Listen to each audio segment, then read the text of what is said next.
Hello everyone. AHC academy में NEET repeaters and foundation की classes start हो चुकी हैं। बहुत बच्चों ने रजिस्टर कर लिया हुआ है और क्लासेस अटेंड करनी स्टार्ट कर दी हैं।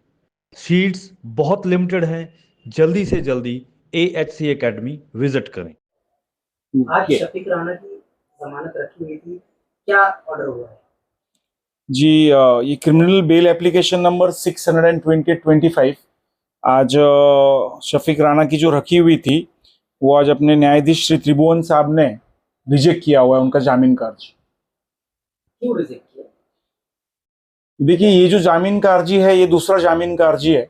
इसके अव्वल भी एक जामीन का अर्जी रखा गया था। उसके बाद में उन्होंने ये जो अभी का जो बेल एप्लीकेशन रिजेक्ट हुआ है वो मेडिकल ग्राउंड के ऊपर उनको जमानत मिले, उन्होंने वो बुनियाद के ऊपर रखा हुआ था।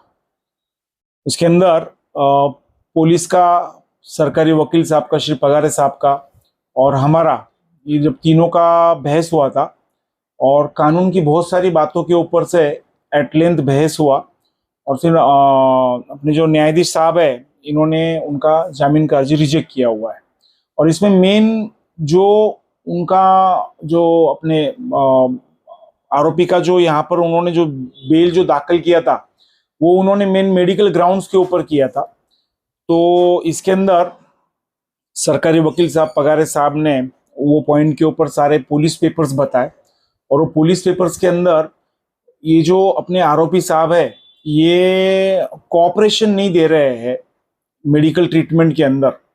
तो ये सारे पुलिस पेपर्स, फिर कुछ कम्युनिकेशंस उन्होंने नासिक जेल अथॉरिटी से भी किया है और ट्रीटमेंट लेने से इनकार करते हैं। ये सारी बातें पक्ष सब रखा था और साइमल्टेनियसली दो अभी अपने ऑनरेबल मुंबई हाईकोर्ट का और एक केरला हाईकोर्ट के दो जजमेंट साइड किए थे, जिसमें एक भुजबल साहब का एक बहुत ही लैंडमार्क जजमेंट है भुजबल साहब का। तो भुजबल साहब को भी ऐसी एंजियोग्राफी और एंजियोप्लास्टी के रिलेटेड और बाकी के उनकी बीमारियों के रिलेटेड उनको जामीन पे छोड़ना है, ऐसा उन्होंने वहां पर अर्जी किया था। तो वो सारे जजमेंट्स दाखिल किए थे और वो सारे जजमेंट्स कोर्ट ने पढ़ने के बाद में वही सारी बातें उन्होंने ऑर्डर के अंदर बहुत ही डिटेल में एक ऑर्डर किया हुआ है जज साहब ने। और फिर उसके अंदर दिया हुआ है, जो ऑर्डर है उसके अंदर दिया हुआ है कि इनकी हालत अच्छी है, स्टेबल है, वायरली स्टेबल है, वो दवाई नहीं लेते हैं, वो कॉपरेशन नहीं दे रहे हैं ट्रीटमेंट लेने के लिए।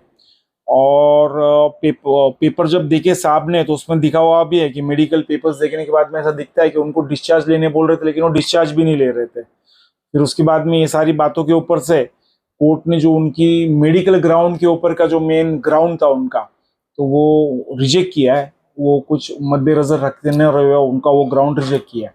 और बाकी की दो बातें डीएनए रिपोर्ट का क्या हुआ? हाँ, साहब बोल रहे हैं। डीएनए रिपोर्ट अभी आया नहीं है। डीएनए रिपोर्ट का क्या हुआ? डीएनए रिपोर्ट अभी आया नहीं है और इन्वेस्टिगेशन अभी चालू है, ऐसा कोर्ट का फाइंडिंग है सेशन जज का। और अगर इनको जामीन पे, जमानत पे रिहा किया तो जो इन्वेस्टिगेशन जो है वो हैम्पर हो जाएगा। ये फरियादी को प्रेशराइज करेंगे, विटनेसेस को फोड़ने की कोशिश करेंगे, ऐसा जज साहब ने, सेशन जज साहब ने उसके अंदर लिया हुआ है। और दूसरी महत्व की कानूनी बात क्या है कि उनका बेल एप्लीकेशन रिजेक्ट हुआ, अभी चार्जशीट दाखिल नहीं हुआ, तो अभी चेंज ही कुछ नहीं है ना। चेंज अगर कोई होगा तो फिर वो कोर्ट उसके ऊपर ये करेगी, गौर करेगी।